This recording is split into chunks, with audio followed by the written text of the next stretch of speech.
જામનગરમાં સસ્તા સોલારના નામે 2 કરોડની ઠગાઈ, સાયબર પોલીસે 5 આરોપીઓને જેલ ભેગા કર્યા। જામનગર સાયબર ક્રાઇમ પોલીસે સોશિયલ મીડિયાના માધ્યમથી સસ્તા ભાવે સોલાર પેનલ લગાવી આપવાની લોભામણી જાહેરાતો આપી નાગરિકો સાથે લાખો રૂપિયાની છેતરપિંડી આચરતી એક આંતરરાજ્ય ટોળકીનો પર્દાફાશ કર્યો છે। આ કાર્યવાહી દરમિયાન પોલીસે 5 આરોપીની ધરપકડ કરી છે, જ્યારે ગેંગનો મુખ્ય સૂત્રધાર હજુ પણ પોલીસ પકડથી દૂર હોવાનું સામે આવ્યું છે। આરોપીઓએ ફેસબુક અને ઇન્સ્ટાગ્રામ જેવા પ્લેટફોર્મ પર આકર્ષક ભાવે સોલાર સિસ્ટમ બેસાડવાની જાહેરાતો મૂકી અનેક લોકોને પોતાની જાળમાં ફસાવ્યા હતા। પોલીસ તપાસમાં બહાર આવ્યું છે કે ઇન્ટીફાઈ સોલાર પ્રાઇવેટ લિમિટેડ નામની પેઢીના નામે આ ઠગ ગેંગ કાર્યરત હતી। તેઓ ગ્રાહકોને સોલાર પેનલ માટે બેંક લોન કરાવી આપવાનું બહાનું બતાવી લોનની રકમ સીધી પોતાના ખાતામાં ટ્રાન્સફર કરાવી લેતા હતા।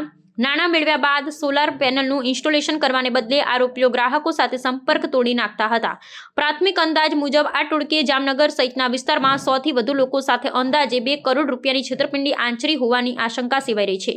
ઝડપાયેલા આરોપીઓ પાસેથી પોલીસે 12 મોબાઈલ ફોન, કોમ્પ્યુટરના CPU અને વિવિધ બેંકોની પાસબુક સહિતનો મુદ્દામાલ જપ્ત કર્યો છે। હાલમાં મુખ્ય આરોપી કાનાભાઈ બેડિયાવદરને ફરાર જાહેર કરવામાં આવ્યો છે અને તેની શોધખોળ માટે ચક્રો ગતિમાન કર્યા છે। પોલીસે જણાવ્યું છે કે કૌભાંડના તાર અન્ય જિલ્લાઓ સાથે પણ જોડાયેલા હોઈ શકે છે, જેની ઊંડાણપૂર્વક તપાસ હાથ ધરવામાં આવી રહી છે।